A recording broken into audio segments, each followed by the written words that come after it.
The liberals, not the conservatives, are the one who pound. Not appropriate.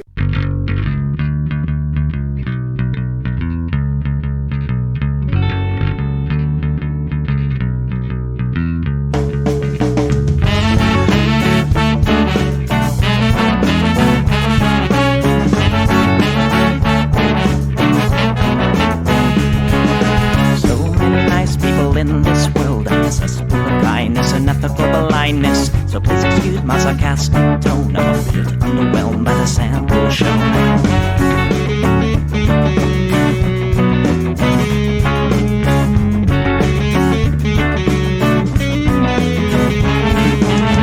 Mr. Bistro fraternity guy, you got my ass full of bloodshot eyes.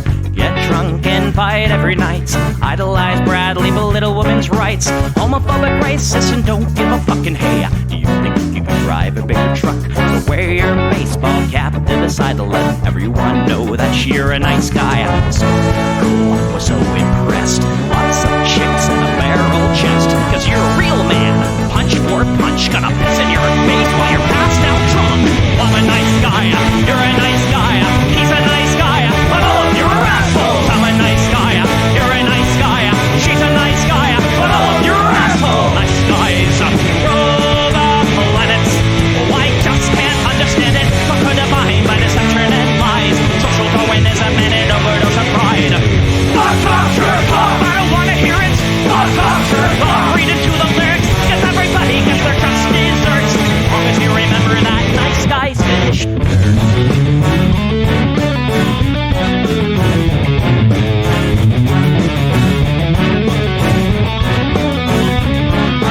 Mr. Whitebeater, you're next on the list. Such a nice guy who speaks through his fists. Prick with a penchant for messing with heads. A broken nose for dinner and breakfast in bed. Alcoholic, paranoid, and suicidal too. But you'll probably kill her before she gets away from you. Swims in a pool of blood and cry. All your friends say that you're a nice guy. Have a drink, this one's on me. Look, you're doing fine, losing to your disease. Comatose, I'll pack your bags. Bury you like cash, ready to gag. I'm a nice guy, you're a nice guy. We're all nice guys, but all of you are assholes. He's a nice guy, she's a nice guy. Hey, Tombo's a nice guy. All of you are assholes. Nice guys rule the planets. The public benefit.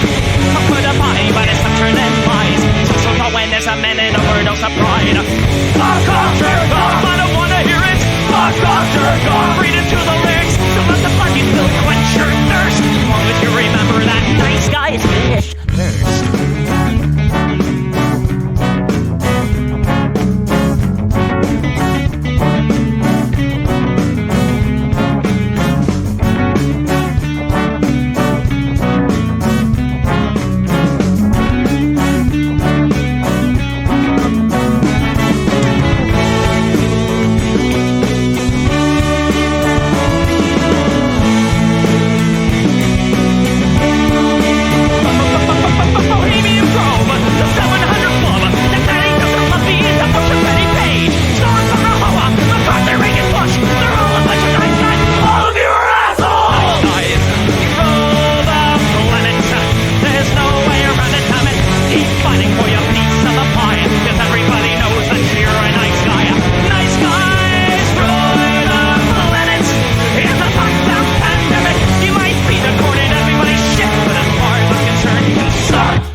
Hey everybody, welcome to the Plex. We do this show live every Sunday, 7 p.m. Pacific, right here on Twitch, twitch.tv/EchoPlex Media, and we're simulcasting some other places, but whatever.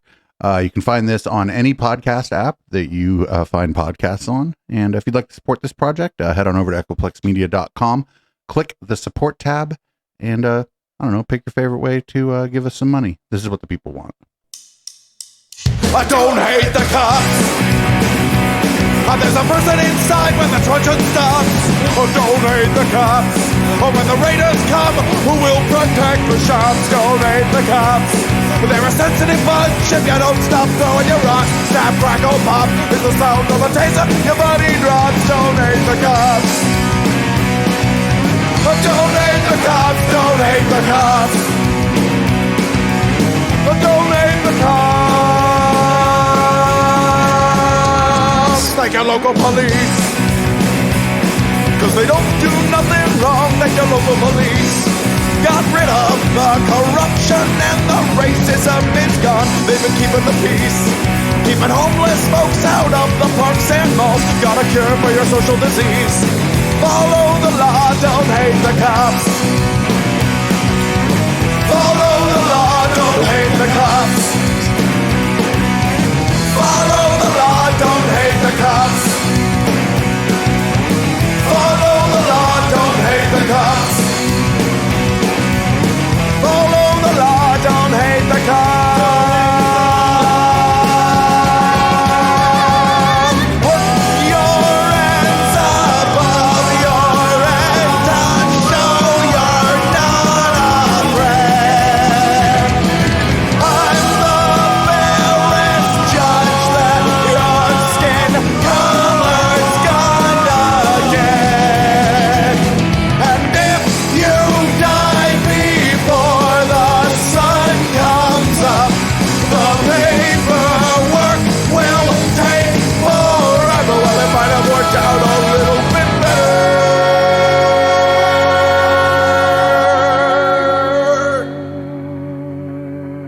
if you didn't hate the cops. Cause they don't do nothing wrong, don't hate the cops. You can't blame them for just doing their job, don't hate the cops.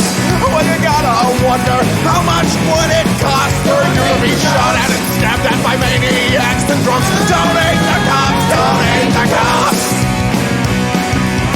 Don't hate the cops, don't hate the cops. Don't hate the cops. Don't hate the cops, don't hate the cops. Don't hate the cops, don't hate the cops.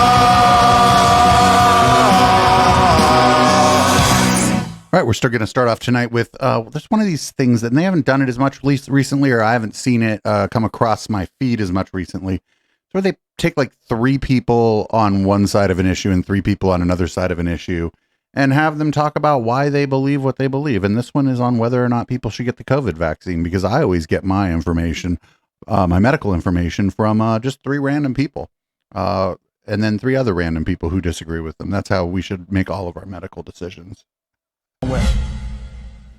Everyone should get a COVID-19 vaccine.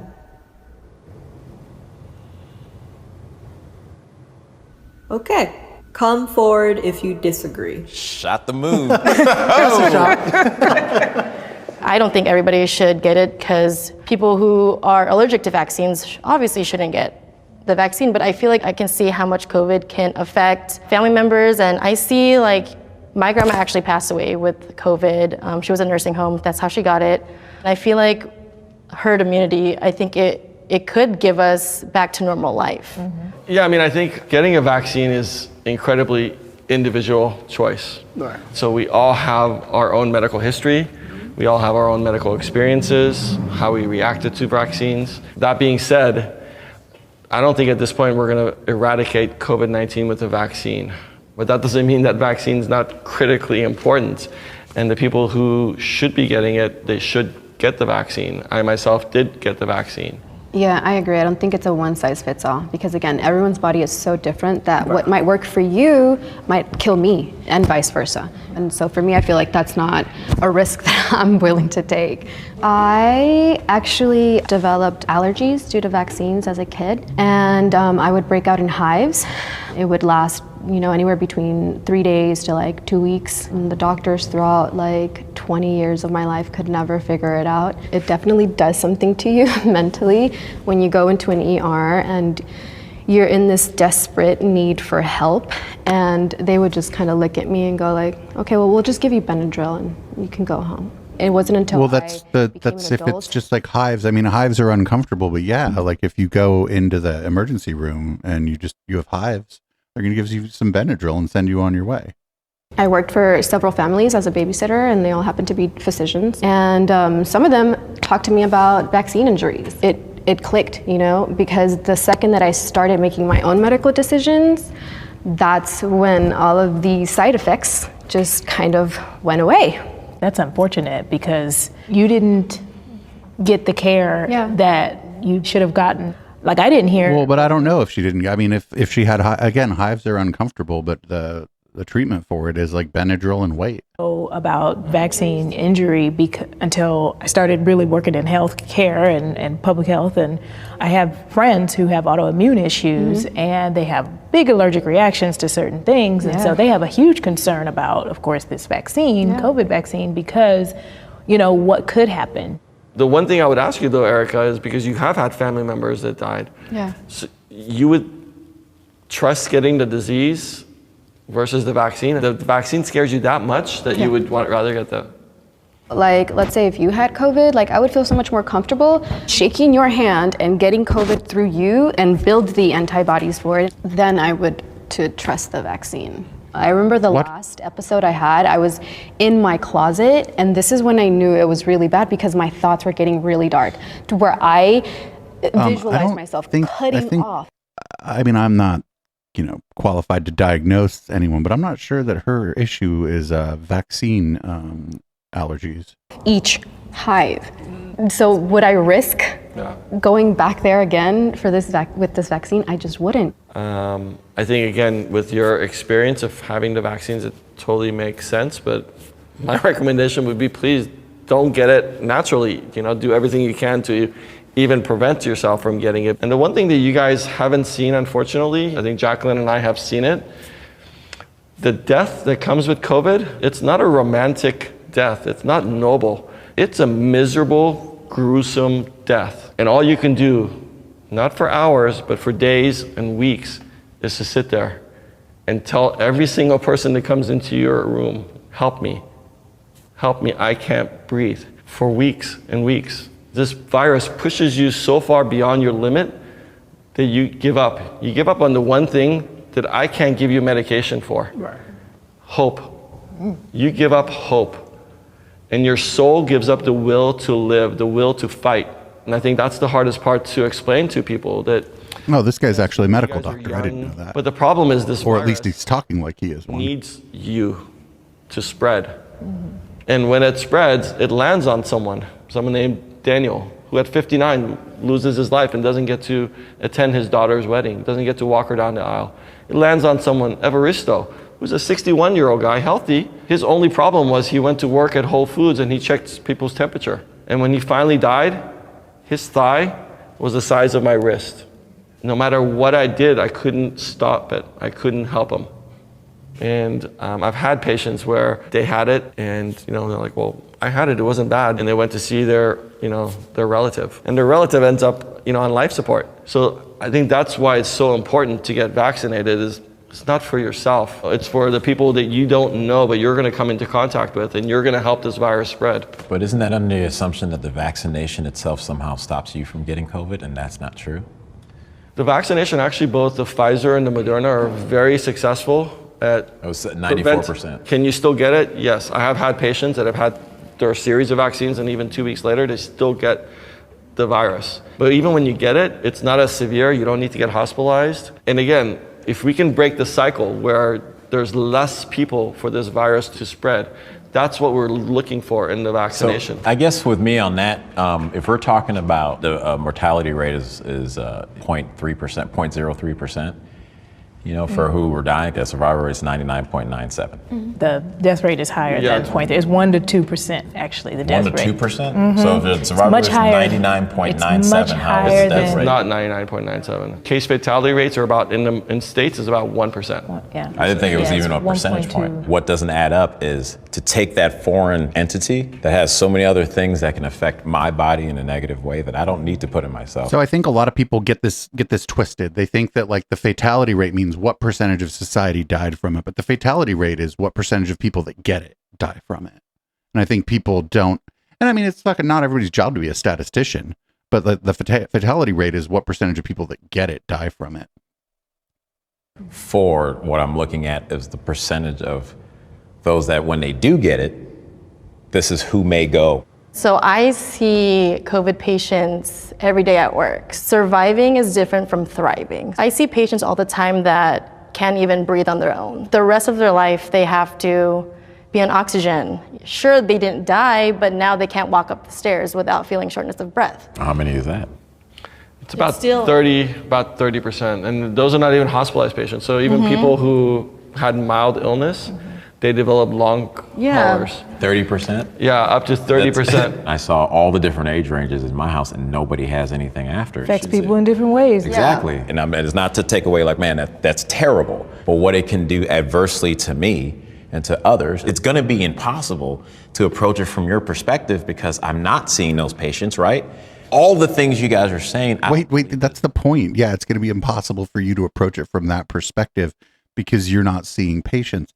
So this is maybe take a listen to what the guy's saying. The person who's seen some patients.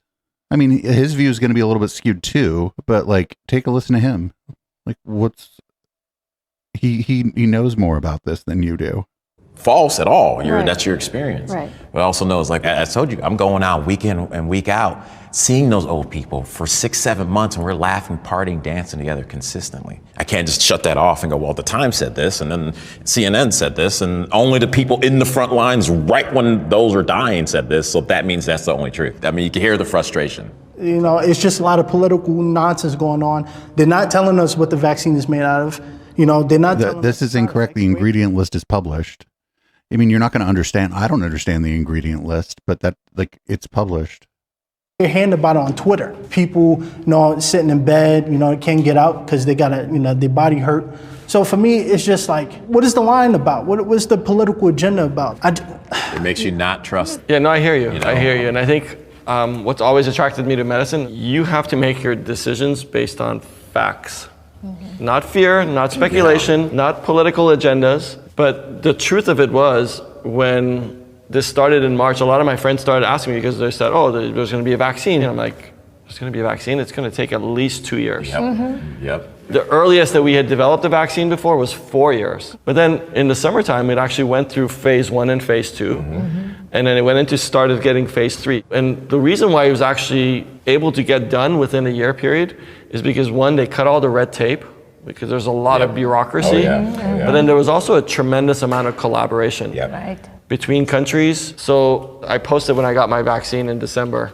And some of my friends called me and they're like, you said it wasn't going to be available. And you said also, when it becomes available, you're going to wait 3 to 6 months to get it. What made you change your mind? I said, listen, over this past year, I have seen what this virus can do to people. The reason why you don't know the side effects is because it is a not fully FDA approved vaccination, right? You're putting your faith into something because you know and have trusted a variety of other vaccinations over the course of the years. And you know and you trust the steps and the stages that these different companies went through in order to... Oh, it's not just the companies. That's she's making a big mistake here telling them to trust the companies. It's not just the companies that tested this. This was... there were corporations that were testing it, sure, but there were also like universities, there were universities, both public and private, were testing it, and non-governmental agencies, NGOs were testing it. Like, all different kinds of groups were testing this. That's what I would tell them, all over the world. Rampant over the world. I think one of the things that really hasn't been publicized is the quote-unquote side effects. The vaccine, the Pfizer and the Moderna, are 2 shots. So the first shot is just to get your immune system kind of used to it, and the second shot is a booster. So the symptoms that you get, the headache, the body aches, the low-grade fever, that's actually not a side effect. That's your immune system working, and they go away. I understand that you had a horrible response and it was much more severe, but for the vast majority of people, we've already vaccinated over 100 million people across the globe. So I think if there was anything more serious, it would have come out. Well, then I'm sure everyone's seen videos, and there are people who are saying, I'm a nurse, I did this, now the side of their face is flat, or they're shaking all day. When you see and you look up and you're online and that information, that stuff gets censored and taken off YouTube, taken off Instagram, taken off Facebook. Like it raises that. If you look at like Tuskegee experiment, they sat there and shot up a bunch of black men with tuberculosis or with syphilis. Sorry, they didn't say anything, and they've been doing this consistently. We can talk about like smallpox blankets, right? And it's like we've seen what they've done, and then when you see people get censored for having a different opinion on this stuff over the last 10 months, it makes it that much harder that when they say take the vaccination, I'd be damned to listen to them. I'm not saying you're a liar. I'm not saying you're a liar. I'm not saying you're a liar. But I'm like, you're also saying the same thing. The same people who I've seen show us get shot on TV like it's a sport. Right. Like, what is that doing to the psyche of our country? It's still coming from these people or from a group that you go, You don't have confidence in them. you know? And I think that's the biggest issue is the lack of transparency and trust, right? I don't think they're doing it anymore, but remember they came out and it was like, oh, we'll pay people $1,500 to take the vaccine. But isn't this the same government that every time we need a stimulus check, they can't come up with a deal, but they're willing to pay for it? It just looks fishy. It smells fishy. They're not telling us. Nobody paid anybody $1,500 to get the vaccine. So, let's say everybody got the vaccine. What happens? Do we just go back to work, go back to the gyms, go back to school? Like, unless the vaccine works 100%, if we all take it, I mean, what happens? Well, that's the only way it works is if we all take it. Like, that's what the fuck, dude. That's what a vaccine is. Like, do we go back to normal? Do we still got to wear the face mask and social distance? Well, to continue to wear masks because there are people that aren't going to be vaccinated. Yeah. And there are people that are going to continue to spread COVID-19 because that's just what viruses do. They spread. And we're not going back to normal. We're going to go to some new variation. We're going to have our own variant of normalcy. And we're creating those things right now as we do the process and opening back up. I know that my district is planning to do soft open. You still have to be aware, though, that these kids, they don't have a vaccine. So, my students are coming back into the classroom. Are they going to be passing it to each other? Because guess what? A lot of them have had COVID over this break. You asked a really good question. This is like, if everyone in America gets vaccinated, does things go back to normal? And I think the honest truth is we don't know what's going to happen in 6 months. Now this one, the mortality rate is like 1% to 2%, maybe a little bit lower. Well, what if the variants come up to 10%, 15%? Now that's a game changer. What if it gets to be like Ebola, where it kills 40% of the people? This virus is just so tricky, so elusive, it just changes so much. This is an evolving pandemic. It's like nothing that we had ever seen before. I think they should just be honest. As opposed to saying, well, this is what you need to do so we can open the schools. Just be honest. The COVID-19 restrictions have been necessary. Well, this looks like it cuts off here. So I thought this was from this week, and I thought we were going to get kind of more current stuff. That's what happens when I don't watch all the stuff before we do the show. There was a lot of bias there. There was if it's not 100%, we shouldn't do it. That's like that's the Nirvana fallacy. And we don't really apply that to other things, right? If you, say you go to the hospital because you broke your arm, the vast majority of the time they'll set your arm, put it in a cast and you'll be good as new. But there's sometimes things don't go right and you're not good as new. Does that mean you don't get the cast? I mean, I just I don't understand. I mean, I do understand. It's just the Nirvana fallacy, and it's like the sort of propaganda complex around the vaccine played real big into that, and they also just straight up were lying to people. And the guy when he talked about the Tuskegee experiments, I mean, he has a point. When black folks, especially black folks in America, are a little more skeptical of the vaccine, I am try to understand that a little bit more because the history of medicine in the United States hadn't been so kind to black folks. And so, that is where more transparency is important. What I don't understand is rich white folks not wanting to get it because the medical industry in the United States has been pretty great to rich white folks. Anyway, up next, we got looks like we got a couple videos here, just two here. This is Trump's lawyer, Elisa Haba. They had apparently Team Trump had a great day in court on I believe it was Wednesday or Monday. Don't remember what day this is. Great day in court though. Haba, Lynn, you were in court today. Tell us how it all went down. Don Jr. was there, I believe, testifying as well. Tell us.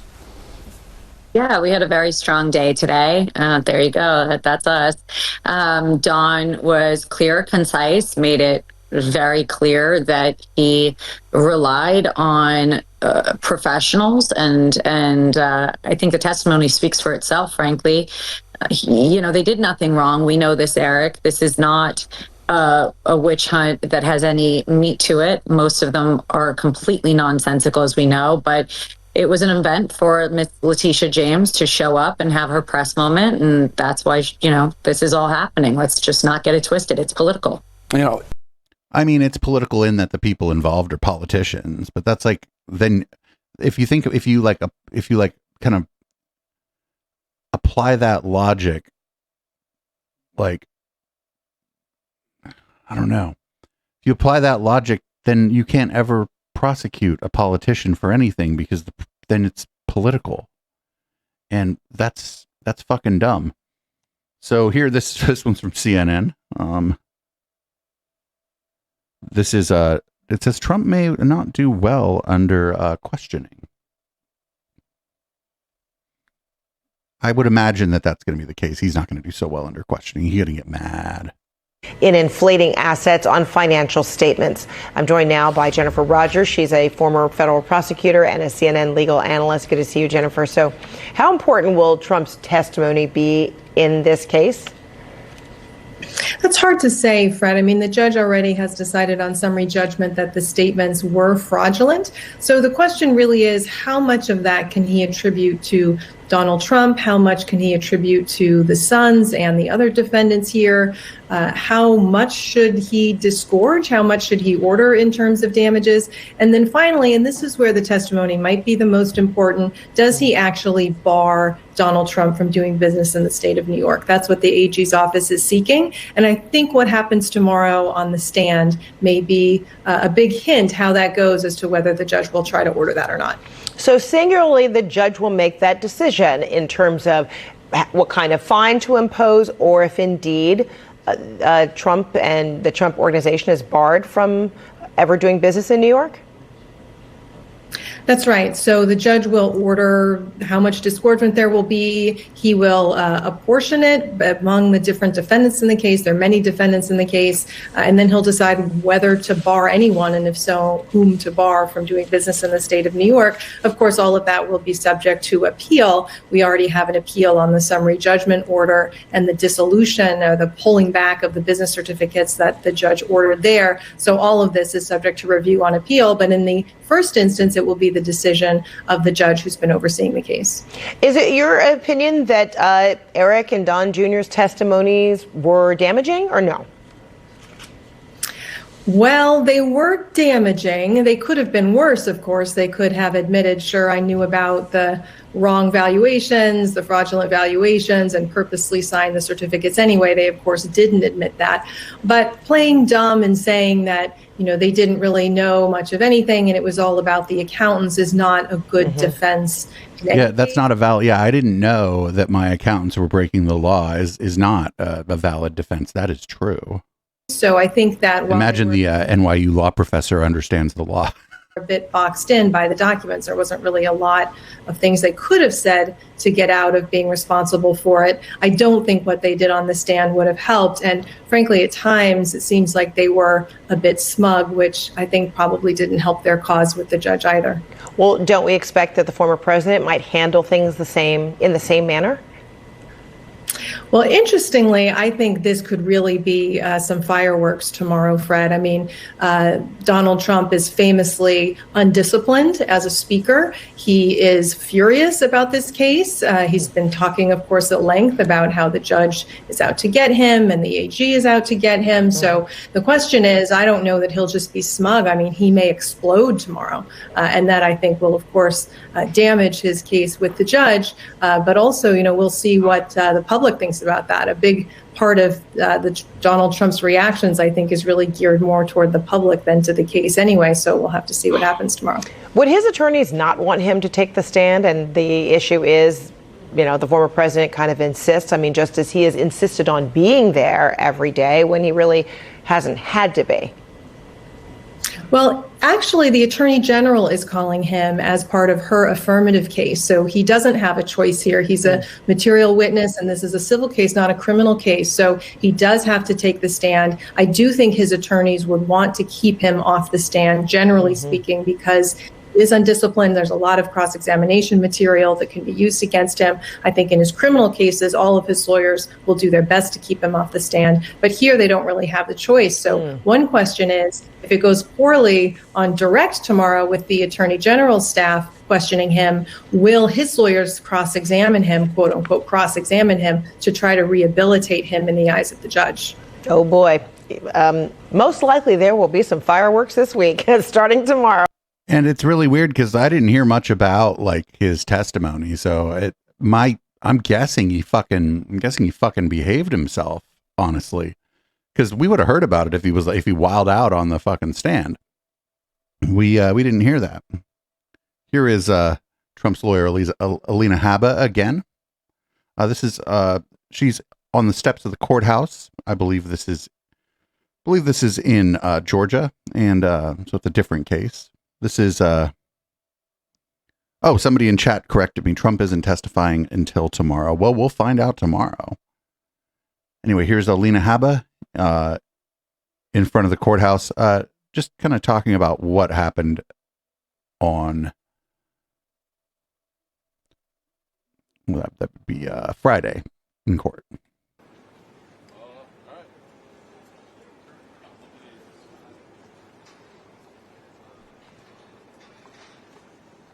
She's walking down the stairs here. I guess they decided to include her walking down the stairs in this video.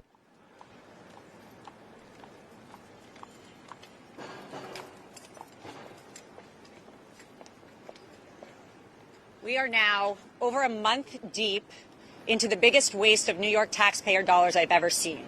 President Trump's statement of financial condition was so undervalued.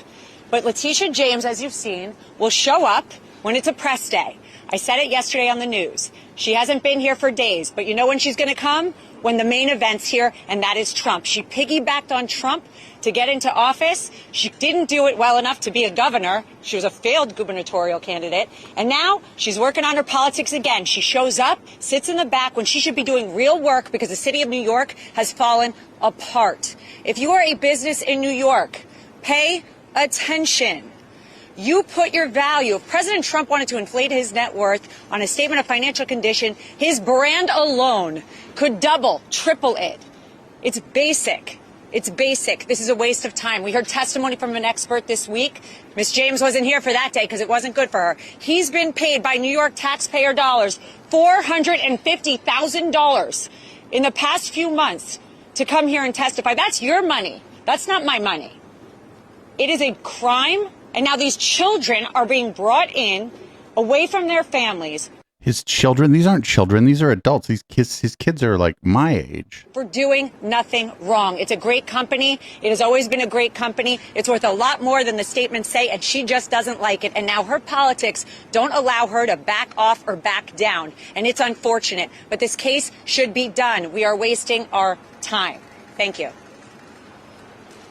Calling Trump's sons and daughter children is dishonest. They're not children. These people are adults. I don't know. What do you mean children? How old is Ivanka? She's like 40. It's crazy. It's crazy. And she's like, I don't know if she's probably not really helping the case much by like going out there and doing that. Who fucking knows though? Anyway, I found this. I thought this was pretty funny. Here's what's really going on at the trial, just so you know.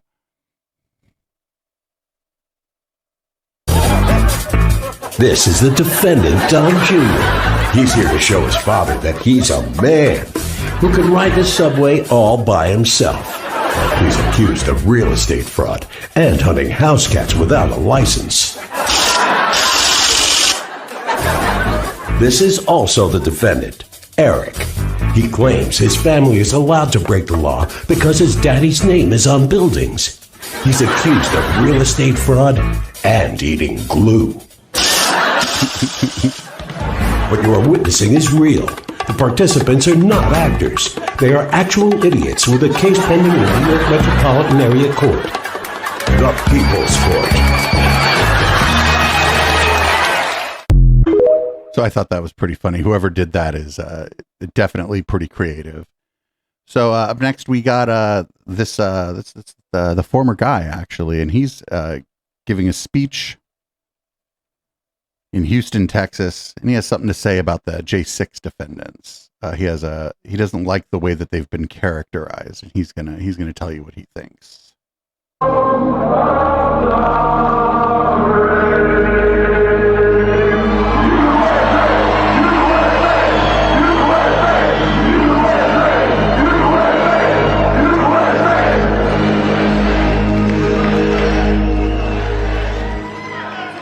Well, thank you very much. And you know what that was? I call them the J6 hostages, not prisoners. I call them the hostages, what's happened. And it's a shame. And, they did that, and they asked me whether or not I would partake and do the beautiful words. And I said, yes, I would. I would do the beautiful words. The spirit. The spirit was incredible. Will you do the beautiful words? Yes, I'll do the beautiful words. They're the most beautiful words. I will do the beautiful words. What an idiot. I don't know if they're not hostages. A lot of them have been convicted. They've been convicted in a court of law. So they're not hostages, they're convicts. I'm not big on the carceral state or whatever, and I think some of the sentences were unduly harsh for some of the people, not for others. But that's the way it all shakes out when you end up dealing with the justice system. Sometimes you get a fair shake, sometimes you don't. It's fucked up. Maybe they could fix that. So up next, we got Governor Ron DeSantis went on to press the meat, and didn't go so well for him. Actually, I'm sorry. I'm gonna meet the press. My mistake. Response. Well, let me ask you about some of the statements that you've made recently about those protesters. This week, you called for the banning of pro-Palestinian groups from Florida state colleges. Your Republican challenger, Vivek Ramaswamy, says that violates the First Amendment rights of these students. He writes, quote, "It's a shameful political ploy. It's unconstitutional. It's utter hypocrisy for someone who railed against left-wing cancel culture." What is your response to Mr. Ramaswamy? This is not cancel culture. This group, they themselves said in the aftermath of the Hamas attack that they don't just stand in solidarity, that they are part of this Hamas movement. And so, yeah, you have a right to go out and demonstrate, but you can't provide material support to terrorism. They've linked themselves to Hamas, and so we absolutely decertified them. They should not get 1 red cent of taxpayer dollars. And we also have strong laws in Florida against fundraising for groups like Hamas, and we are enforcing those vigorously. It's not a First Amendment issue. That's a material support to terrorism issue. Yeah, just to be clear, you're citing the Florida law that says one cannot give material aid or resources to a terrorist organization. Do you have any support that they're actually doing that?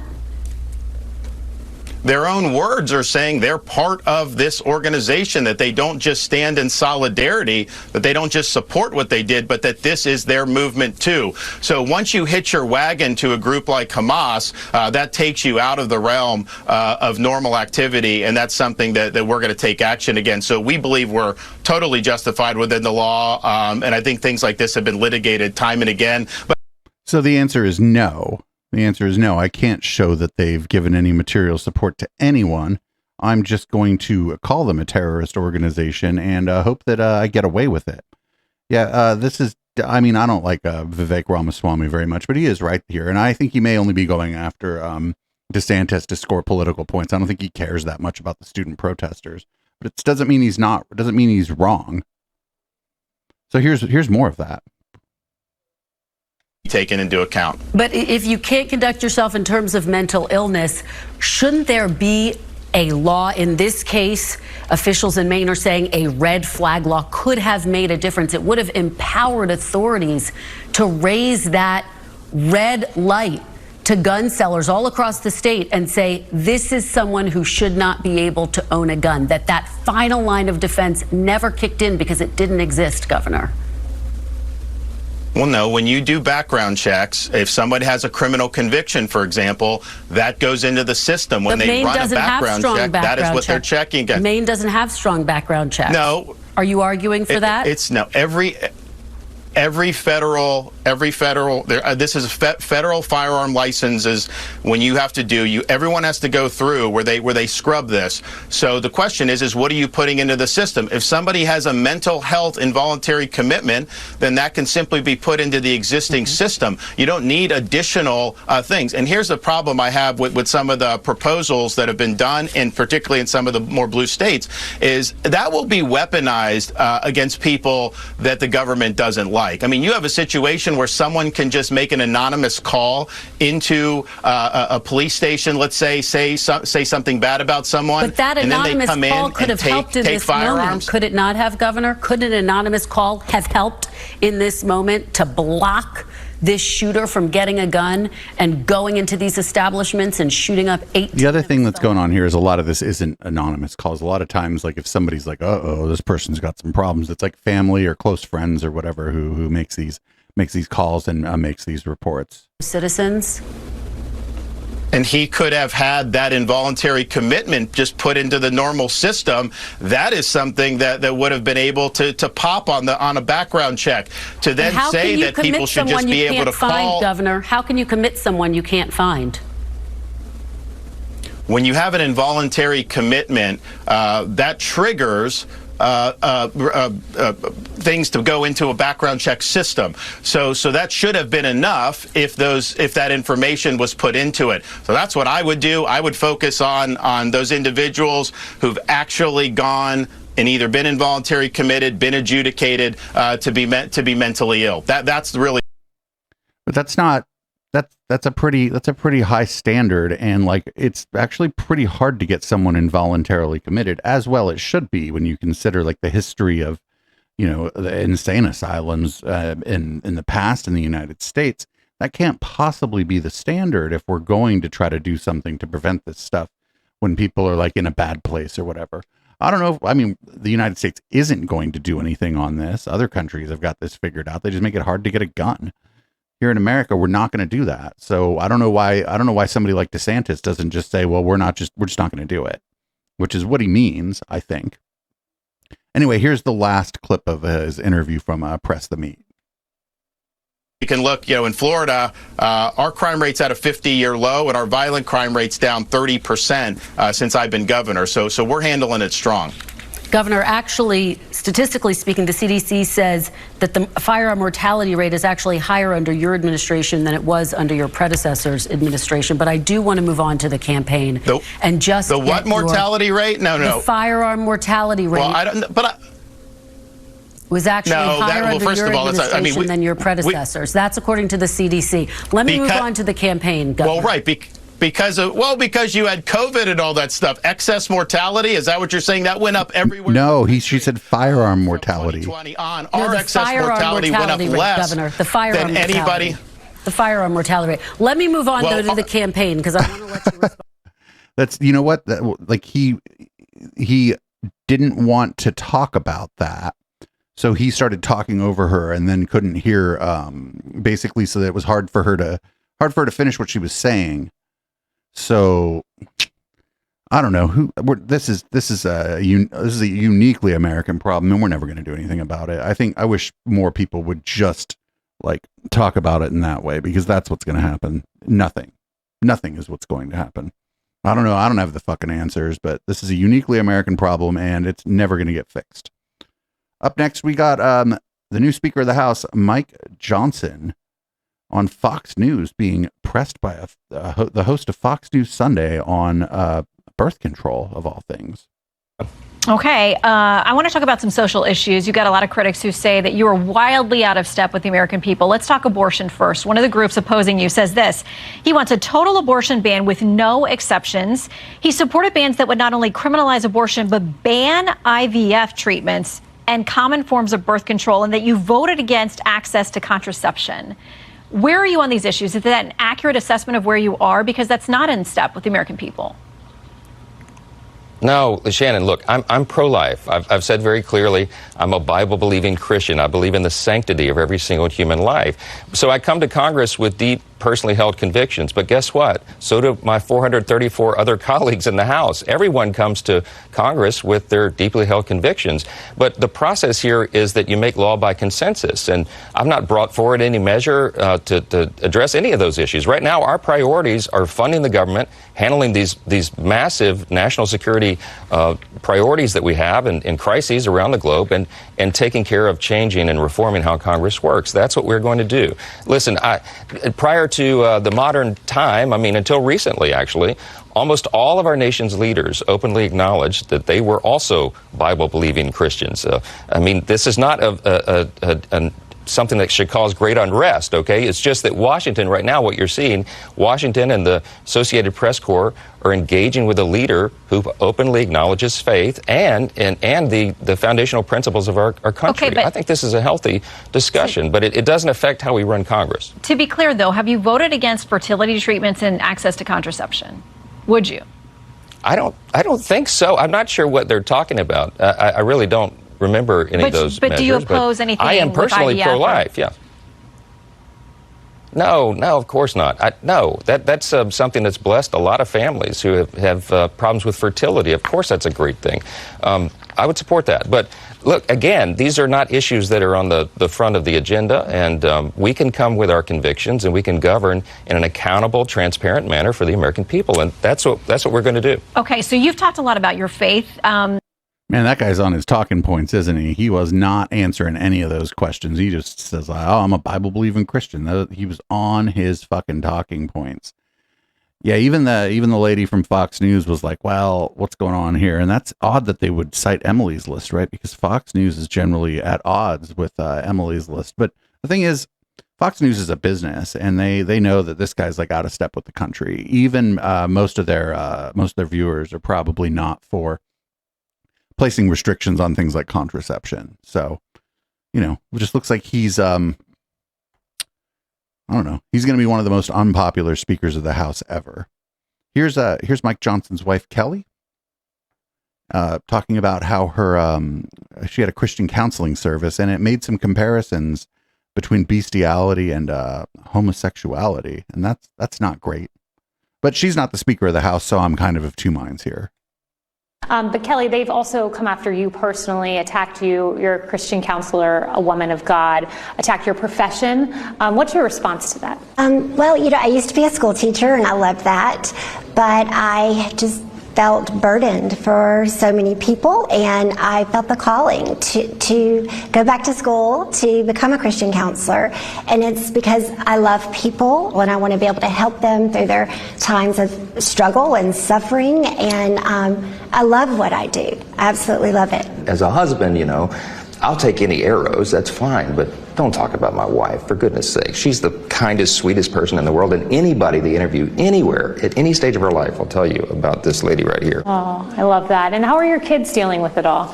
They're doing pretty well. I think they're also still in shock because it's still so new, but they're proud of their dad, and they're excited. They're excited for what's ahead. Do you believe your husband is here in this role for such a time as this, at this particular moment, for a reason?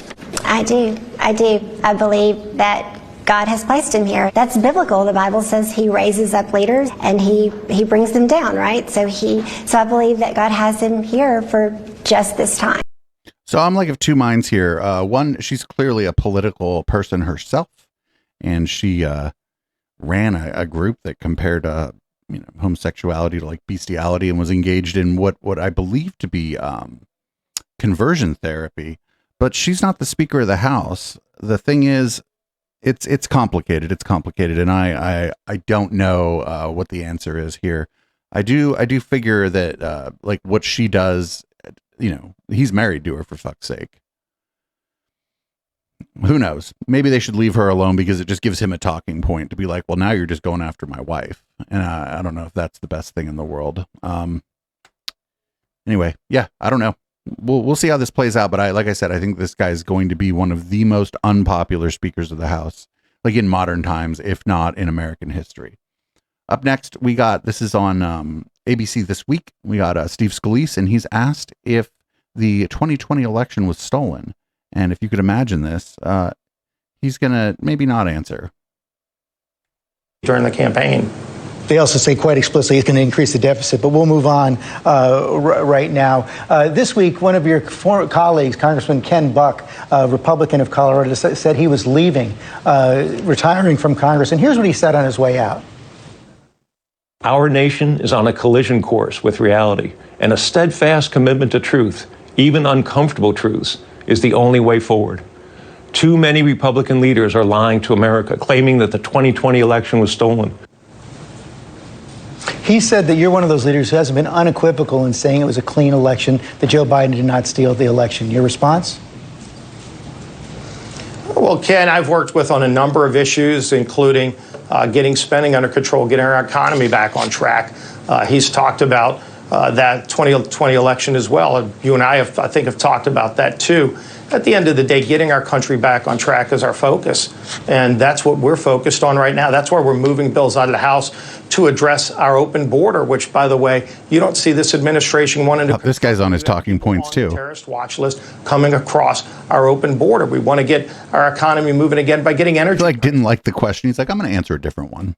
...is under control. We just passed a bill Friday that gets no press coverage, that stands up to Iran's ability to sell their oil on world markets. They've made $80 billion since Joe Biden took office, selling their oil on world markets and then using that money to fund Hamas and other terrorist organizations. We passed a strong bill with a very bipartisan vote Friday to push back and impose tough sanctions so Iran can't keep making that kind of money. Let's make our energy in America, not let Iran and other bad hostile countries get that money. So America is a net exporter of energy. Not that that's a good thing, but it is the case that America is a net exporter of energy, including oil. Used to fund terrorism. Those are bills we just passed. That's what our focus has been on, getting our country back on track and supporting our allies and going after our enemies who are emboldened right now by the weakness from this administration. We need stronger action right now.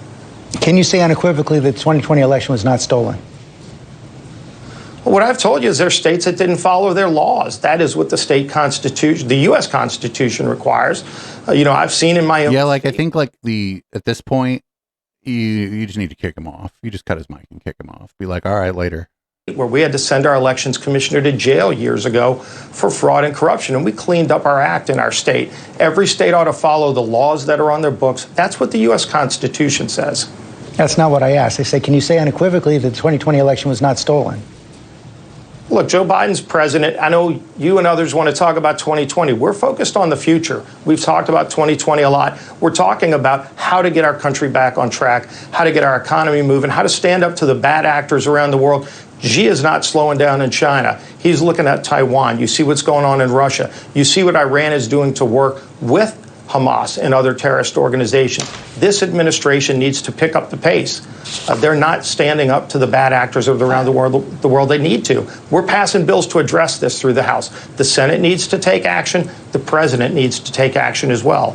That's what we're focused on in the House. I know that Joe Biden is president. I'm asking you a different question. Can you say unequivocally that the 2020 election was not stolen?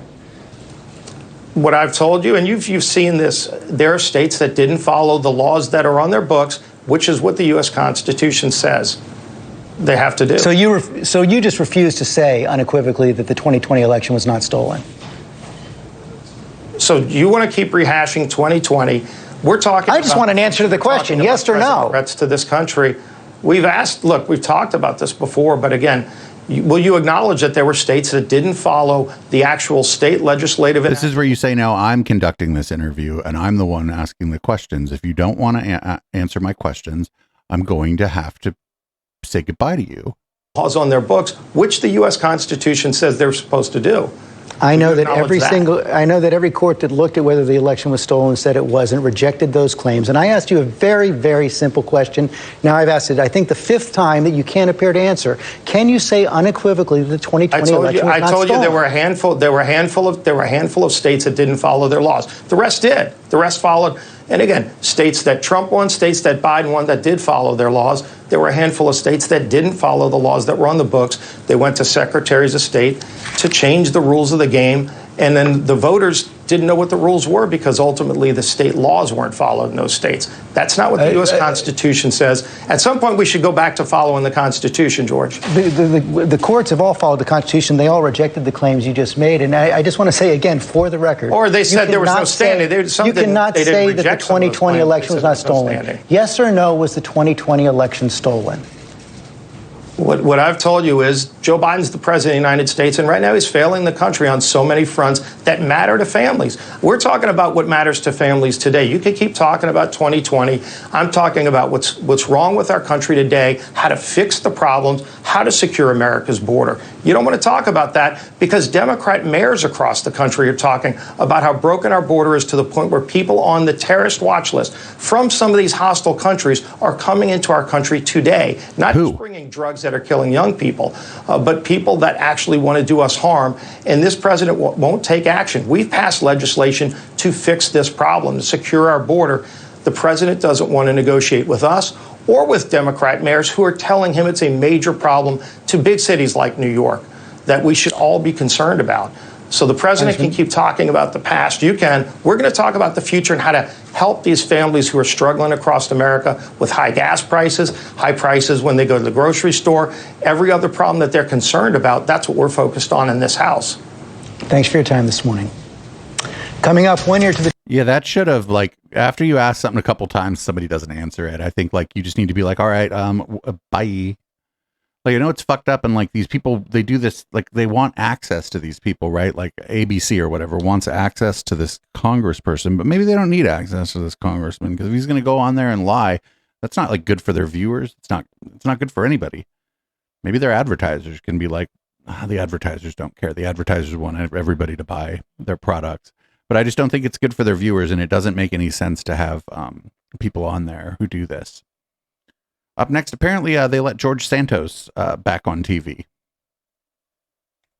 And other outlets reviewed genealogy sites that showed his maternal grandparents were born in Brazil and found no evidence that they ever lived in or fled from Europe. But here's what he told me on Friday.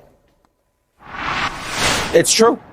It's true. Oh, it's true. I spent the last 10 months DNA hiring genealogists to actually. Because I don't think there's any. Is there a documentation of this? Oh, that's what I spent the last 10 months doing, putting together. But unfortunately, Ukraine is in the middle of a freaking war, and my grandfather comes from Ukraine. So this is the biggest lift that I've had to do my entire life. But that's something I'm gonna die. I'm gonna prove before I die, because the reality is, I never said I was Jewish. I would always joke for years. I say I'm Jewish. I was raised Roman Catholic. I said that in the middle of RJC just last year, a year from today, just last year in Las Vegas. I joked on the mic, said I am, after all, Jewish. Joking. Everybody thought it was funny. Everybody knew what I was. Everyone clapped and laughed. Where I was coming from, and then for me to sit here and be like, wait, this is something I've always made very clear. I'm Catholic, come from a Jewish family. Here's my Jewish family's history. Why is this now a problem? Just to make clear, you have documented proof that your grandparents fled the Holocaust. I am working on getting the last pieces of it, specifically the piece in Brazil, where they go to Brazil and then have documents forged so that they can blend in and all of that stuff. And once I have everything ready, I will allow the same company I hired to submit the report to the press with glee, because that is going to be that one thing that I'm going to be able to say, I never intended to hurt anybody. I never wanted anybody to feel like I misrepresented myself or my family's heritage. But you've misrepresented everything about yourself. Every single part. Nearly everything. Put together. That's it. That's it. Like, why would anybody believe a word this guy says? Like, what do you mean he has to prove that there was forged documents in Brazil and he'll prove it before he dies? That's a crazy thing. What do you mean before you die? That's going to be a long time. He's not an old guy. He's a fairly young guy. So there's going to be a little bit of time before this guy passes on. He's going to prove it before he dies. He spent the last 10 months tracking this down. You doing what? Either it happened or it didn't. I don't know. He's crazy. He's fucking crazy. And, you know, if this guy was a Democrat and did like 1/10 of what he had done, the party would excommunicate him or denounce him or disavow him. But, you know, it is what it is, and he is who he is. And that's where we're at now. Up next, this is from the Florida GOP Freedom Summit.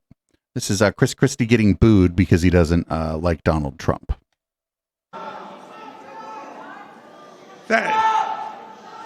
What a shock you're for Trump. I'm going to fall over dead.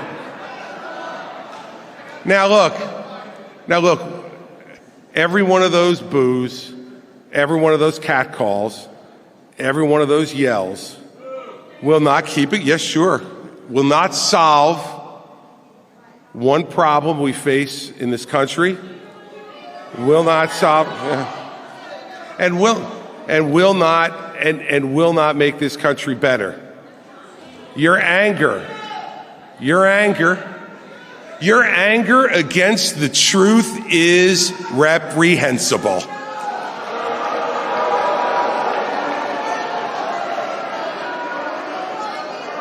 When you think about the problems,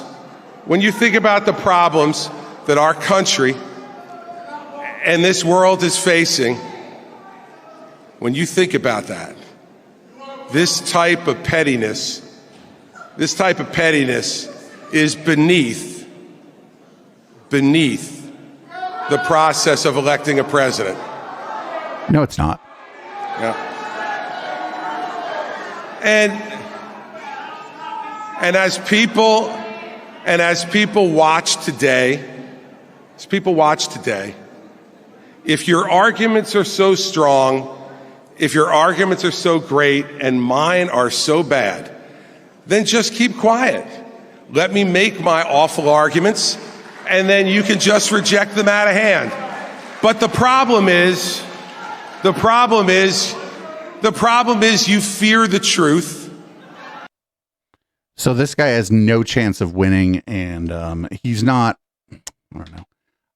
He's not a great candidate, not a great guy, but I mean, at least somebody's trying to tell these people that like they're full of shit, and that like them booing and whatever doesn't mean that they're not full of shit. It's just like, it doesn't matter though. Like, especially like at the event he was at, it was like the GOP Freedom Summit. Yeah, they're not real big on making sure they get accurate information there. That's just it's like a political rally for the Trump wing of the party. So up next we got from the Daily Show, and this is where are the real military generals? Where are the real ones? Because we've been dealing with a bunch of fake ones, I suppose, for a long time. Trump loves the veterans. Trump all the way. He's got my vote forever. Trump has called for the execution of General Milley. Does that rub you the wrong way as a veteran? Well, I don't like Milley because he did the Afghanistan thing. Like, all these generals are supposed to know what they're doing, and it was a complete disaster. Yeah. So you don't trust the generals? No, I don't. What are you most excited to see inside? I just want to see him speak, see what he has to say about Israel. I know Joe Biden was doing a barbecue with his people. We sent a fleet of naval ships to Israel. Yes. So you're against that? I am for that. Oh, that's good. Yeah, that's so good. You give Biden credit for that? That's more the generals making the calls there. Do we trust those generals? I don't even know who's in anymore, so I don't care. This guy doesn't know anything, but like the thing about this, and I guess it's kind of good to do this, but like everybody already knows that these people are fucking deluded. Like what I was saying with the last clip is that like just kind of telling these people, or just putting on display that they're like deluded and wrong I don't think it's that useful. I don't think it's going to do that much. And it may just serve to piss them off and drive voters, maybe drive them to the polls when they might otherwise not vote. Who fucking knows? Up next, here's Lindsey Graham. Don't like Lindsey Graham, but a motherfucker has a bit of a point here. The Pentagon has issued a legal opinion I disagree with, saying this doesn't violate the Hyde Amendment. I disagree with it. Here's what's going to happen. You've just denied this lady a promotion. You did that. All of us are ready to promote her because she deserves to be promoted. She had nothing to do with this policy. Let me say it again. Everybody in this body could find an issue with any administration they don't agree with. And what we're going to do is open up Pandora's box. Today is abortion policy. If we take back the White House, we'll go back to the Mexico City policy, limiting dollars to be given to overseas entities that are engaged in the abortion business. Some pro-choice people don't like that. What would happen if they put a hold on all the officers because they don't agree with the Republican administration? There's a reason this has not been done this way for a couple hundred years. No matter where you believe it or not, Senator Tuberville, this is doing great damage to our military. I don't say that lightly. I've been trying to work with you for 9 months. Folks, if this keeps going, people are going to leave. Let me tell you how the system works. You have 18 months, I think, from the time you're promoted to pin on. And if you don't make that gate, your time and grade up or out rule kicks in. There's some people that are waiting to be promoted that if they don't get promoted soon, they're going to be out of the military. Now, how does that help anybody if they're qualified? There's not one senator in here that could not find a reason to object to an administration policy. So, yeah, the military-industrial complex gives these people a lot of fucking money, and they're going to start to see some of their campaign donations dry up. Because it's not just the, the people that are enlisted. This is also fucking shit up on, this is fucking shit up for like Lockheed Martin and Halliburton and all these other companies. Not that I like these companies or think that we shouldn't maybe stop giving them so much money or, fuck things up for them or whatever. But like, that's what's going to end up happening here is that these people who are not going to get promoted aren't going to be able to sign contracts and shit, do the business of basically welfare for the military industrial complex. And those people are going to get mad, and things are going to get weird if this doesn't get resolved soon. I don't think there's a problem with like military readiness. My God, the United States has just so much goddamn military shit that that's not a problem. It's just going to piss, in these people's case, the wrong people off, considering like all their rhetoric about loving the military. Because it's going to be hard to say that they love the military when they're keeping even just that lady from getting a promotion because they're mad. I don't know who that lady is, but yeah, give her a fucking promotion. I don't give a shit. Anyway, it's about an hour in, and we need a palate cleanser, and this is a squirrel going to deliver a palate cleanser. My girl took all my nuts and all my babies. She fought a raccoon, now she's got rabies. But I don't even care that I'm all alone, cause I got the birds and the bees that treat me at home. And you dog's a bitch for trying to bark at me. You couldn't bark if you're born on the side of a tree. Yo. So it's done, baby, let's go. I love putting nuts up inside my mouth, and when I grab this mic, I'm gonna spit them out. What? No, Alvin, cut that part out. Cause I'm feeling like I'm running and I gotta get away, and I gotta watch out for the birds of prey, cause the hawk and the eagle eat my people. Why is this world so nuts and evil? That squirrel was great. If you're listening on the audio only version of the podcast, you should definitely check out the video, or in the show notes is the docket. You can check out the video of that squirrel. That was pretty great. Up next, we have a verdict on the FTX Sam Bankman-Fried trial, and it is probably what many of you expected. We're going to let the fine folks over at CNBC tell us about it. Sam Bankman-Fried guilty on all 7 counts of fraud and conspiracy. Confirmed here, Brian. That is confirmed. Sam Bankman-Fried found guilty in his criminal trial. Fraud and conspiracy. I'll read you the counts here. Count 1, wire fraud for FTX customers. Guilty of that. Count 2, conspiracy to commit wire fraud on FTX customers. Guilty there. Wire fraud here for lenders. Count 4 is conspiracy to commit wire fraud for lenders. We also here, Brian, have count 5, conspiracy to commit securities fraud, conspiracy to commit commodities fraud, and conspiracy to commit money laundering. Guilty on all 7 counts there, Brian. That guy's fucked.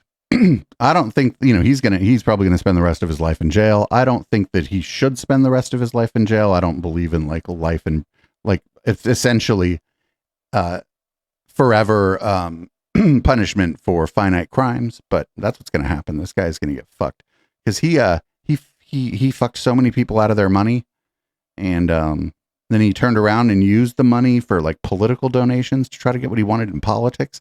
They don't like that. The courts do not like that shit, and so that guy's fucked. That guy is so fucked.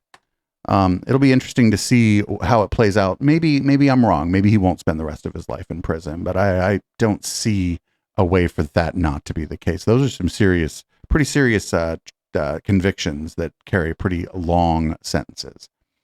So up next, we got Kellyanne Conway, and I just have no idea. I listened to this actually beforehand, and I'm like, what the hell is she talking about? Iran, we're looking at liberal media defend people ripping down hostage posters. People should know that President Biden said, well, I don't really have confidence in Hamas numbers. And the Washington Post fact checker, Glenn Kessler, said, Hamas has a pretty good track record at revealing death tolls, defending them yet again. The New York Times calling this a release valve, that if you're ripping down posters of Israeli hostages, which you correctly point out must be returned, it's a release valve. They're not jogging, boxing, or having a shot of tequila. Right. I mean, so even these subtle phrases that somehow pass an editor or two's desk that are somehow reporting facts to the rest of us. And I would like to point out, in 2021, he did it the first time, but in 2023 at Howard University, President Joe Biden said that white supremacy is the most dangerous thing in the United States of America. That's what he said. You can't even get John Kirby to say that this is domestic terrorism. People who are ripping. Tearing down a sign is not terrorism. Down posters. And I have to say, what's going on right now, the calls... It might not even be illegal, depending on where the sign is. Ceasefires, the pro-Hamas sympathies, that's not just young people on college campuses. That's Democrats in the halls of Congress. 18 of them just last Thursday signed a resolution calling for the, quote, immediate de-escalation and ceasefire in Israel and, quote, occupied Palestine. So if you've got 18 Democrats, all of whom are Hispanic and African American, exactly the kinds of folks that Joe Biden is going to rely upon to help him win again, and they are raging at him. The New York Times had a whole article. It said, young and diverse left rages at Biden. So this is a big problem for the party. I appreciate you trying to make it bipartisan. I don't think anybody should. I think there should be no question. Everybody should condemn what AOC said today. AIPAC is a terrorist organization. Crazy. Calling for violence. It's like the most bipartisan organization. That's what goes on trips with them. And in D.C., yes. AIPAC is terrorist? There. Maybe you've gone. I haven't. But we all need to know that somehow the media, weeks later, Greg, still can't get this right. They can't figure out. And I think that mainstream media is edging toward immoral clarity on all of this. Yeah, and when you're seeing Jews now in New York protecting the posters, how soon will New York Times call them instigators? Up next, a gigantic migrant carrier. So, I don't see how calling for a ceasefire and a de-escalation in Israel and the occupied territories is bad. That's the one thing that during all this that I'm very confused by is that that a call for a ceasefire is somehow bad. People lose me there because I feel like a ceasefire would be good. I feel like that would be less fire, less firing, less war, less acts of war during this conflict. I think that would be good, and I don't understand where how that's bad to call for a ceasefire. And up next, I don't really care where you land on all this. What you're going to see here is the opposite of journalism. Yesterday, CNN's Jeremy Diamond went into Gaza on an IDF embed. I should note that journalists embedded with the IDF in Gaza operate under the observation of Israeli commanders in the field and are not permitted to move unaccompanied within the Gaza Strip. As a condition to enter Gaza under IDF escort, outlets have to submit all materials and footage to the Israeli military for review prior to publication. CNN has agreed to these terms in order to provide a limited window into Israel's operations in Gaza. You should never agree to those terms. You should never agree to, I will check with you before I report on something I saw. You never, and I don't care what's going on. I don't care who you are or what you think about this conflict. Those are terms that no journalistic organization should ever agree to. Embeds like this are generally a bad idea. Nope, just don't do it. Yeah, somebody in chat said North Korea shit. That's sort of when journalists go to report on North Korea. This is what they do there. I'm not sure it's exactly like a one-to-one comparison, but it is similar at least. Here's Glenn Beck. I guess requesting Israeli citizenship for some fucking reason. I don't know why I was born. Wait a minute. Let's start this over. I don't either, sir. None of us know why we were born. I mean, it was a stork, but I don't know why I was born. But there is something about the state of Israel that connects deeply to me.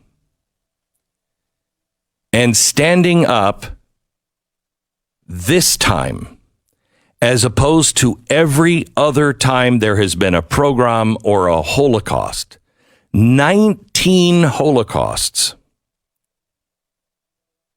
all of the programs where they would come in and just pogrom, not programs. To have the privilege to stand with the Jew is a tremendous honor. Glenn Beck's content has been fairly dog-whistly anti-Semitic for quite some time now, which is odd. Spiritually.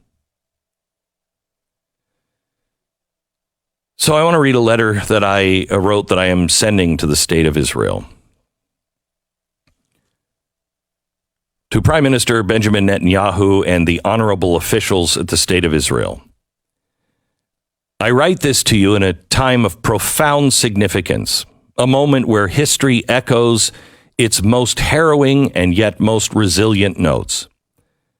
The present-day world has eerily come to resemble the troubling shadows of the 1930s and 40s, where our Jewish brothers and sisters once again bore the weight of unprecedented persecution. The drums of war beat again, and the haunting chants of prejudice against the Jewish people have once more risen from hushed murmurs to overt threats. In this moment, I have chosen to ask you for citizenship in the state of Israel. They can have him. Fuck it. They can have him. They can have Glenn Beck. Not that they deserve him. There's fucking good. The good people who live there don't deserve Glenn Beck either. But it's not like we deserve him or we need him. Well, this is all just posturing too, because this guy, I mean, for a very long time, this guy was talking about the New World Order, talking about Soros, had charts that were very anti-Semitic with names of a lot of Jewish people on them, etc., etc., etc. This is all on the record. We've been talking about this for years on this program, and other people have been talking about it as well. So the reason he likes, it's not that he's interested in Jewish people so much as that he likes the far right policies of the Likud party, and that's what he wants. That's what he's about. It's not about any love or respect for Jewish folks. And people need to do a better job of separating those two, lest bad actors like Glenn Beck end up looking like champions for people who he has made content against for years that has been very bigoted. Up next, we got the Starbucks logo is Lilith or some shit. Up next, actually, we got no difference between Joe Biden and Adolf Hitler. I'm getting ahead of myself here. Hitler was elected. I mean, you can manipulate, you can win over, you can brainwash enough people. That's the scary things. Our founders understood that. You know, that's right. At least I was going to say Hitler was elected. Biden had to steal the election, but Hitler was actually elected. Right. That's the difference between Biden and Hitler. Only one I can think of. Well, that's crazy. I can think of a lot of differences, but I'm not going to. Eric Metaxas is fucking crazy. Eric Metaxas is a bad person. Like, and they always, the same fucking people, right? Like, they always get mad when people on their left, to their left, of the left, even just like liberals, like were to call people like Metaxas and his organization, like, even just calling them like fascist adjacent or a little bit fashy, they like clutch their fucking pearls. And now he's like, well, Biden's just like Hitler. And it's like, shut the fuck up. And we're up next. Now we got Starbucks is the logo's like Lilith or something. And we haven't had a clip from Greg Locke in quite some time. So here's Greg Locke talking about the Starbucks logo.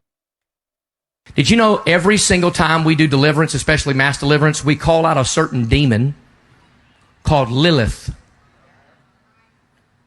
I'm not tolerating Lilith. So from this day moving forward, okay,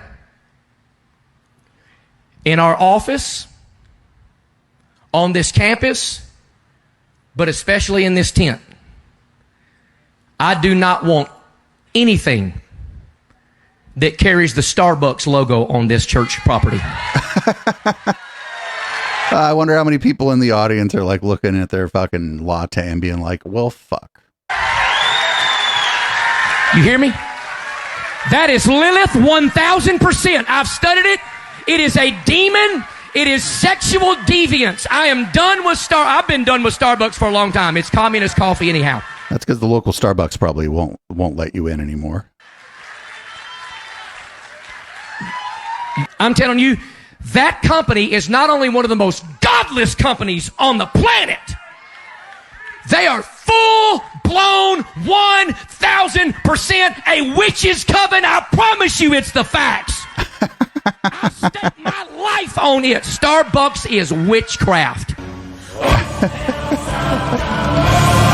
Oh, here, it's funny.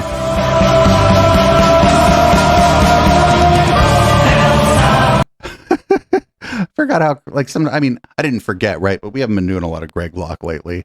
I kind of sometimes forget how fucking wild that guy is. First time I saw him, I was like, honestly, I was like, why is this gay man doing this? Because I thought he was a little light in his loafers when I first saw him. And I was wrong, obviously. I don't think he's gay. I think he's just animated. But, like, what is he talking about? Lilith. Somebody in chat just said they put soy in the milk. That is true. That is true. That is very true. Or you have to ask for it, though. So who knows? Anyway, here's Hank Kunneman. We don't do a lot of clips of this guy because he's fucking stupid and, like, not that interesting. But I do like stories about Baal or Baal. And I like stories about how Halloween is demonic. So we're going to go ahead and run this one. He's going to rant that Halloween is Baal worship. If you're going to dress your little kids up this week and go out trick-or-treating and you're hanging up your little skeletons and you're hanging up your ghosts and he can't even get it out. He can't even get his crazy out. It's called Baal worship. You're mixing the things of the occult, false worship with Christianity. Oh, then let me do this. Let's just have a harvest party, a substitution for our kids the same night. Well, why in the hell on Resurrection Sunday that the occult don't gather and have an alternative for our resurrection services? They might. They might have like an anti-Christmas party or some shit. No, we need to have a distinction. That day is evil. Rather than do something that mimics your day, we're going to gather our kids with sackcloth and ashes, and we are going to fast and pray. Well, that sucks. You know, it's really crazy, though, in a lot of communities, like in many, many communities, the church puts on a really, really good and wholesome Halloween event for the community, for not just their parishioners, but for people's kids, people who aren't part of the church. All are welcome, and that's great because kids fucking love Halloween. And this is like a loser. Everybody loves Halloween. Everybody loves the haunted houses, the trick-or-treating, and the candy. It's about the candy. For the kids, it's about the candy. And even for the parents, maybe it's about the candy, because parents be stealing their kids' candy. Don't get it twisted, right? If there's a kid living here, I'd be fucking stealing their candy the day after Halloween. I like candy, but not enough to buy it regularly. My God. Like it's like almost like, I'm not, maybe this is a little hyperbolic, but I think it may be like almost abusive to like not let your kids participate in Halloween because you're like segregating and separating them from their friends who are doing something fun. And your kids don't understand that you're just a kook. So they just think that you're like punishing them or something if you don't let them go do Halloween. Anyway, here's a guy, never seen him before, William Wolf. He says, Christians are getting close to taking up arms. This may be the last time we ever see William Wolf. Who knows? Shout out to Right Wing Watch. Cowardly leadership is a curse upon God's people. And the bad news is we are led by cowards. So second point, the curse of cowardly leadership.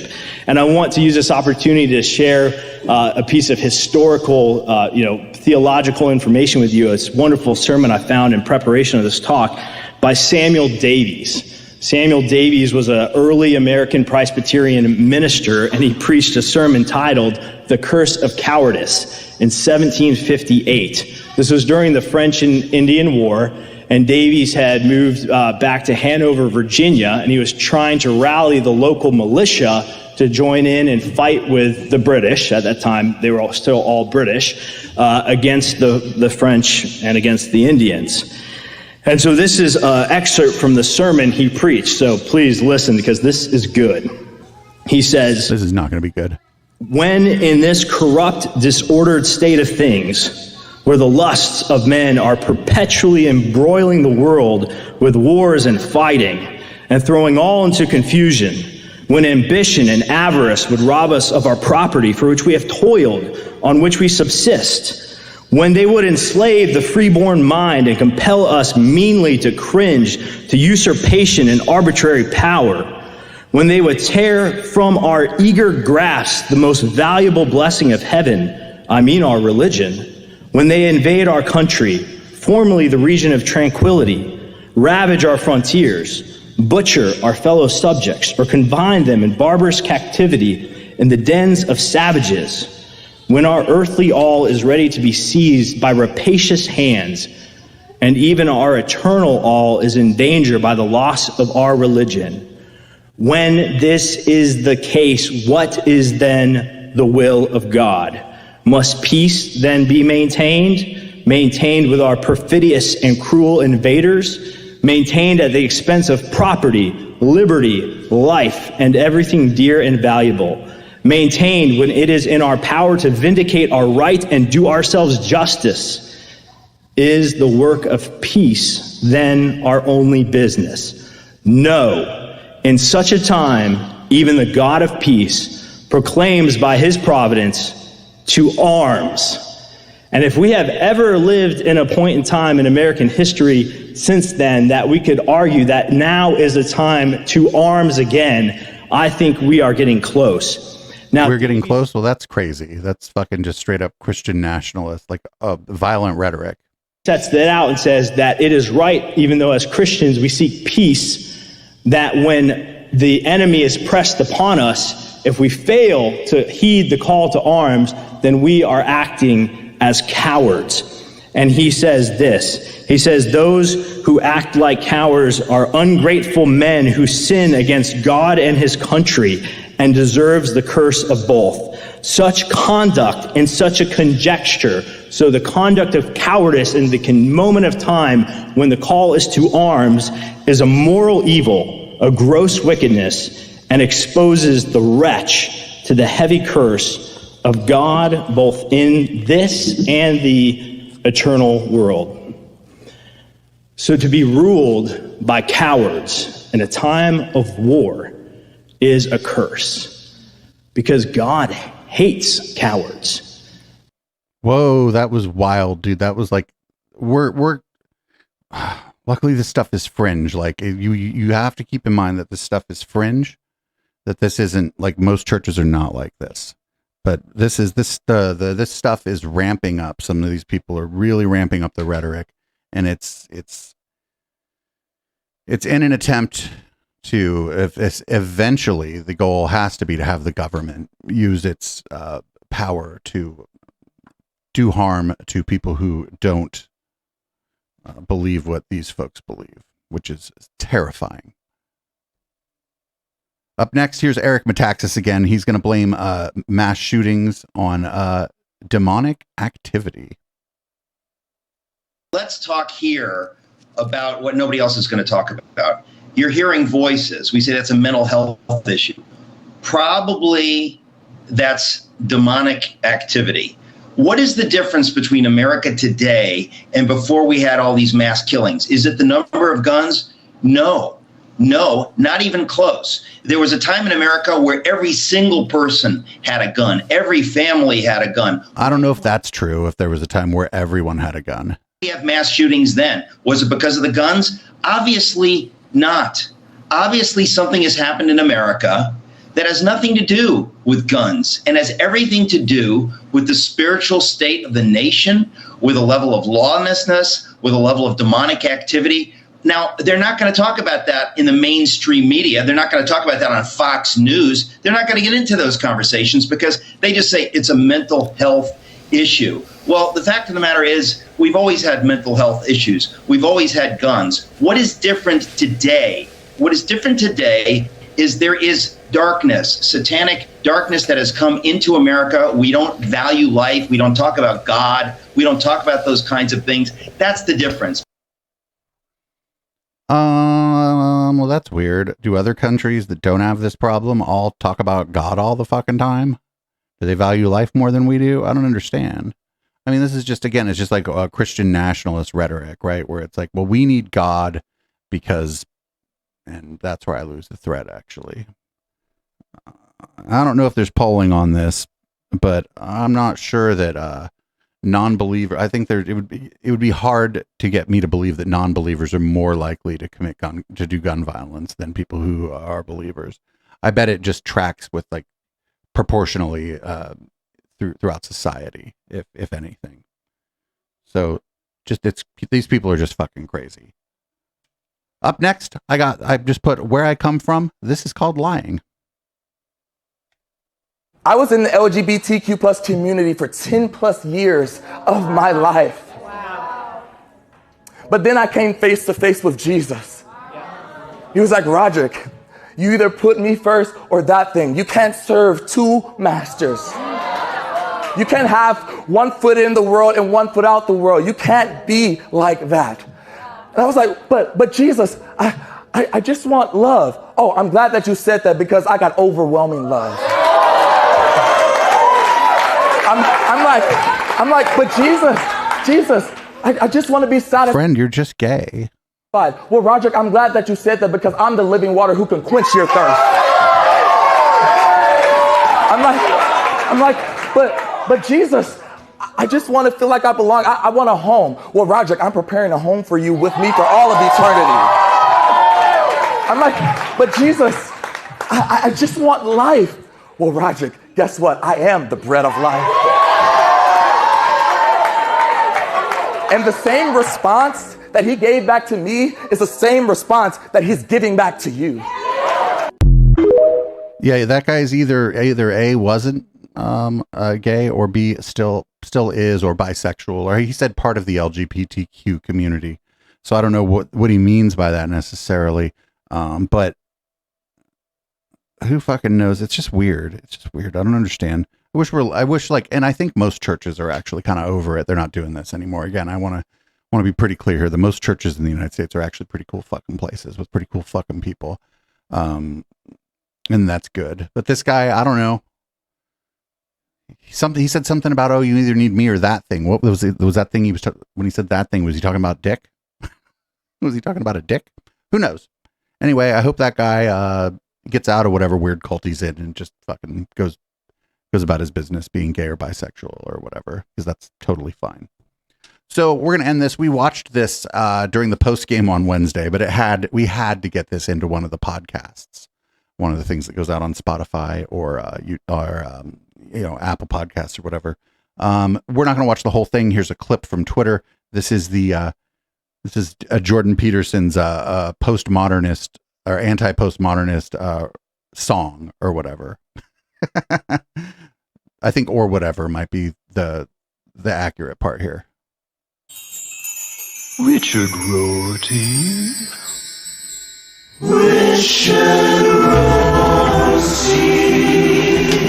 Gordo! He's truly not helpful. He's truly not helpful.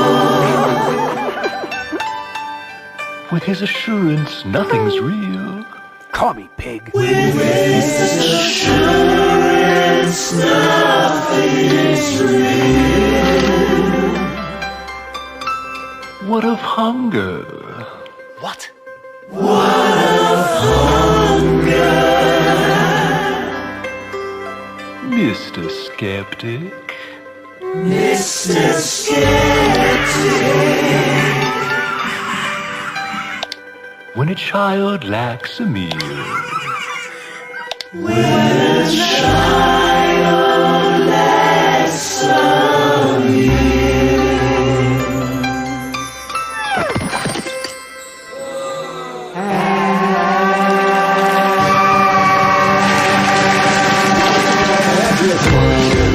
What's the hunger? Celebrate it as a stage. Who proclaimed that sex was winning? She's a model for our age. D'Angelo, known as Robin. She a disgrace to amaze. Crucifying us, so she proclaims it's time to put her in her place. Well, that was enough of that. I can't believe that we played it not once but twice on this channel, but I had to get that out there. Everybody make sure you're checking out the Intellectual Dollar Tree as well as this podcast. And that's the end of the regular docket for this week. We are going to go into red light. Thanks for checking out the show. If you're still listening on the podcast, make sure you're following us on Twitch, twitch.tv/EchoPlexMedia, and check out our website, echoplexmedia.com. The Defamation Times, which is my blog, is there, and there's ways to support this project there. I'm going to change the color of the lights in this room and change the content of my beverage. We're going to come back with red light. This is Boomers by Periscope. I'll see everybody in a couple minutes.